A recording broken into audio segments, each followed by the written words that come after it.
Turi mu karere ka Kamonyi aho habaye impanuka ikomeye cyane, aho hoho rwose zikomeje kugenda zihitana ubuzima bwa benshi.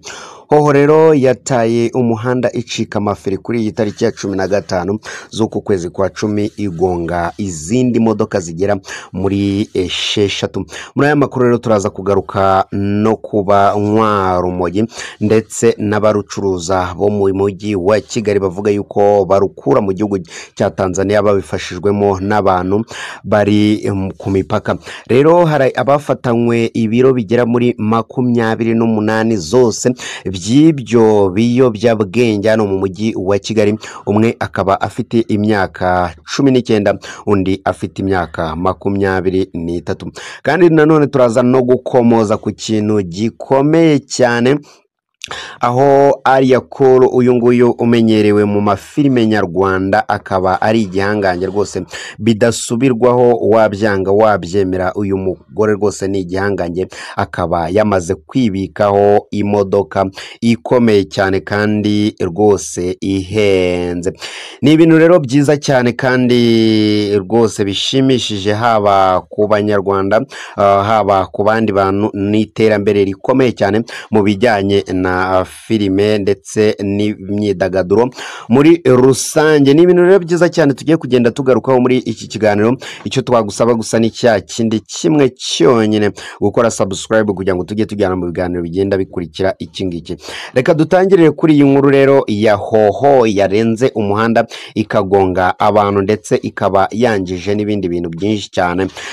Ni imodoka rero yo mu bwoko bwa hoho hariya mu karere ka Kamonyi. Havugwaga rero imodoka ikomeye cyane yo mu bwoko bwa hoho. Ni impanuka rero n'impanuka yakoreye hariya mu karere ka Kamonyi ubwo yari ihetse umucanga, yagonze imodoka rwose nyinshi cyane. Rero imodoka zibarirwa muri 6 zose yazigonze ndetse igonga n'inzu hariya rwose i Ruyenzi. Rero ngo yarivuye ahantu bita Igihara imanuka yerekeza muri karere nyine, igeze ku Ruyenzi byabaye ibitungurana ngo icika feri iza kugonga zira modoka 6. Ni kuri iyi tariki n'ubundi ya 15. Muri aka karere kandi havugwaga n'iyindi manuka ikomeye cyane yaturutse kuri izi modoka za hoho, aho rero ngo iyo yagonze nayo ikamyo ikagonga n'ivatiri yari iparitse, noneho yagonga ikamyo ikabona kuba yayihagarika cyangwa se ikayihagarara hejuru. Rero ni ibintu bikomeye cyane byabaye ari muri karere kubera ko abantu bamaze kuhasiga ubuzima, harimo n'umwana w'inzirakarengane wari uvuye ku ishuri yamaze kumuhitana arapfa ndetse ihitana n'undi muntu umwe. Abandi bantu bose bari kuri polisi, abandi bari mu bitaro, aho buri wese ajya kurekarama ibijyanye n'ubuzima bwiwe.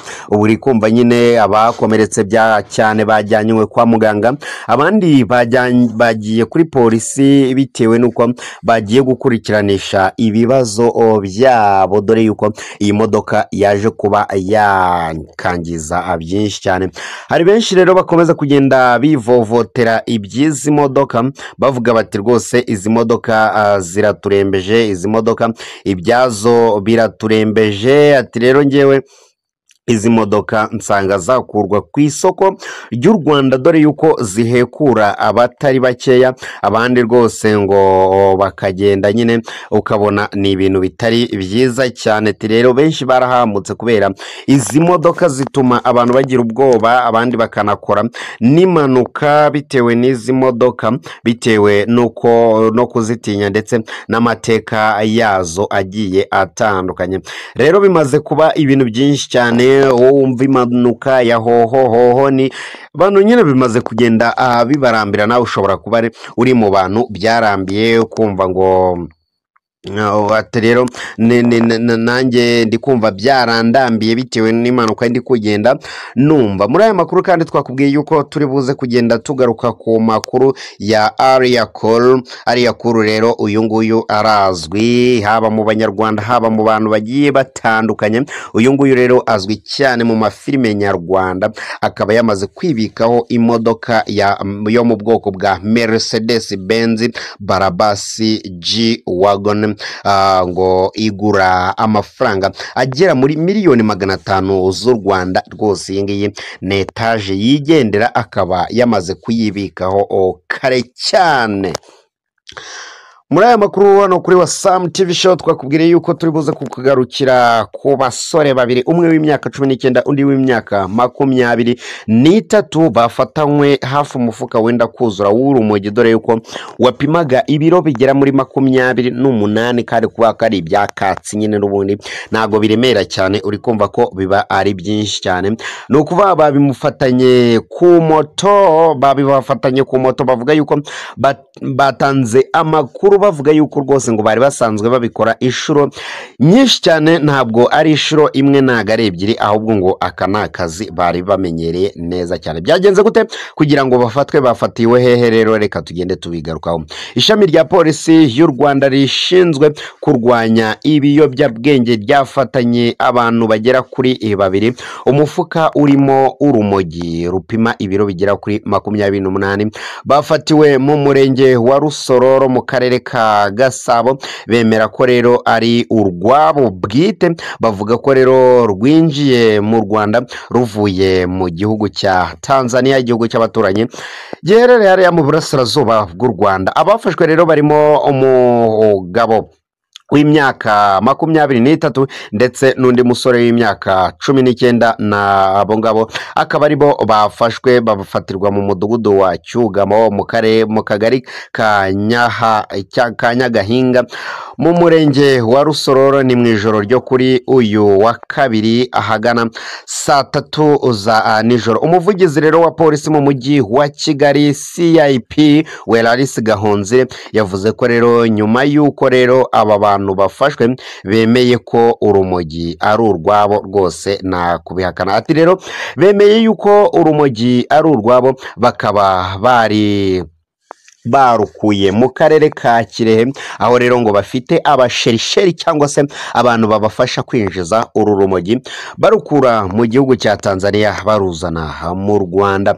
Rero aba bantu kandi bavuze ko rero hari undi muntu umwe ugenda ubafasha wituriye hariya mu karere ka Kirehe, ariko ntago we yabashije gufatwa kubera yuko ubu ngubu yarangije kwitsimba kare, gusa nawe arye ari menge. Abafashwe rero batwaye iki kiyobyabwenge kuri moto, banemerera polisi yuko rero basanzwe babicuruza, kandi ngo bakoresheje iki kinyabiziga cya moto mu kurugeza aho ruba rugomba kugera. CIP Welarisi Gahonze rero yasabye abantu bishoye muri ibi bugizi bwa nabi, kuko rwose no kugirira nabi igihugu ndetse n'abagituye muri rusange. Yabasabye rero ko bakisubiraho kugira ngo ibintu bikomeze kugenda neza, kugira ngo ubuzima bwabo bukomeze kugenda burangira neza. Ati rero polisi y'igihugu ifatanyije n'inzego zindi z'umutekano zigiye zitandukanye, inzego z'ibanze ndetse n'abaturage muri rusange, ati rero tuzahashya iki kiyobyabwenge cy'urumogi gicike mu Rwanda neza burundu. Yaboneyeho kandi kwibutsa abaturage kujya batanga amakuru yatuma rero abakora ibikorwa nk'ibi ngibi batahurwa vuba na bwangu. Abaturage batangira amakuru ku gihe, cyane cyane abatuye muri utu turere, hafi y'utu turere nyine n'ubundi. Ni ibyo ngibyo rero twakomezaga kugenda tukubwira tukugezaho, ariko icyo twagusaba gusa ni cya